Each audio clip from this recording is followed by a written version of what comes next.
Hello, and today I'm going to tell you what the difference between minmax tanks and pancake tanks are.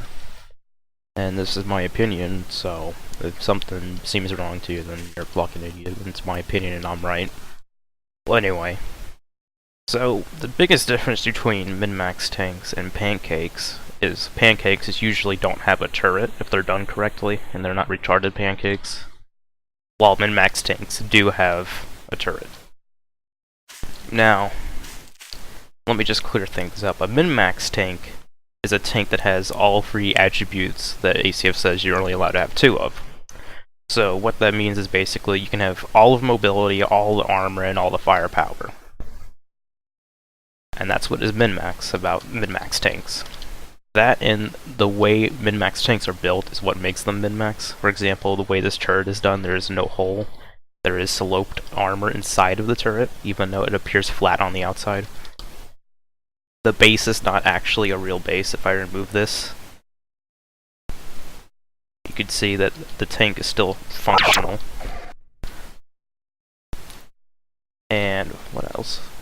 Usually there's a lot of cheaty stuff in min-max tanks, basically. Now, pancake tanks are a bit different from min-max tanks in the sort of way where they don't have a turret, first of all. But also in the fact that they're made to be as flat as possible to bounce as many rounds as possible, or to get the most effective armor. So you could say that pancake tanks are min-max tanks, and I would agree with that. But what puts min-max tanks at a disadvantage?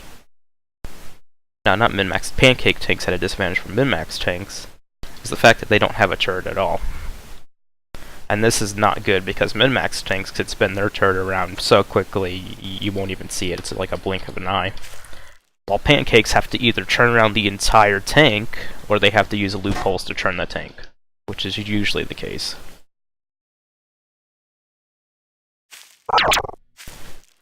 So it's become my opinion that really pancake tanks are actually less cheaty than min-max tanks, but they're still pretty cancerous.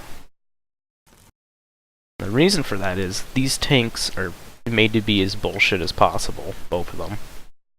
For example, the side armor is 150 on this thing, which is really fucking a lot. And the rear is about 80.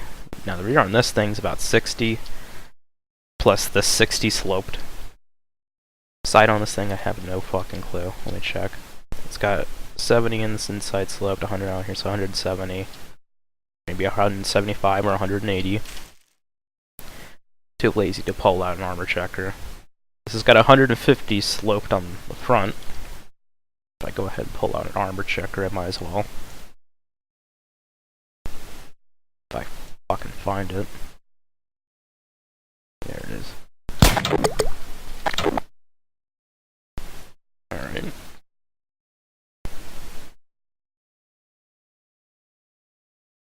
Hold on.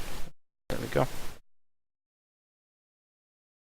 Hopefully I can do this without hitting the anti-heat. So 1,750 millimeters, which is like, you're never going to pen that. Front of this thing is not as effective. It's 172. 160. 160. Okay. So 658. But I guess I might as well get back to the topic here.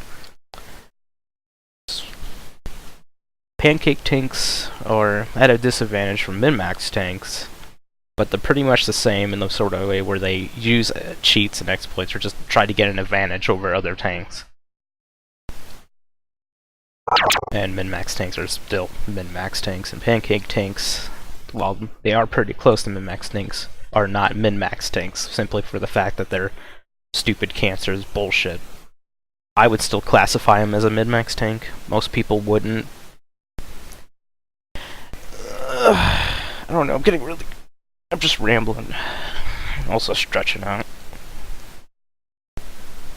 So if you came to this video thinking or trying to figure out what the hell it is you want to make, go ahead and make a min-max tank if you want to be a god and cheat. If you want to challenge, go ahead and try to make a pancake.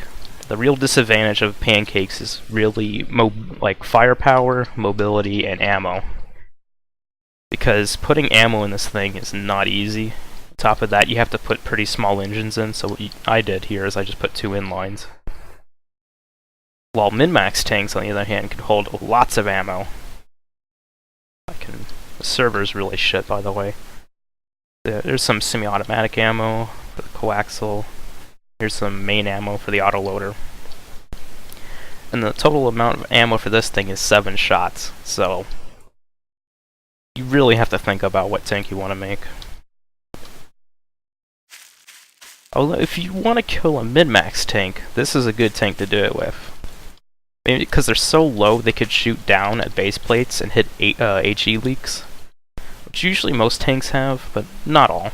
I don't think this has any. I've removed the base, so it's hard to tell. But I actually have killed quite a few min-max tanks using this. While this, on the other hand, hasn't been able to really kill other min-max tanks simply because this thing is a piece of junk. Alright, well this video was fucking stupid, and now my Gary's mod's about to crash, so...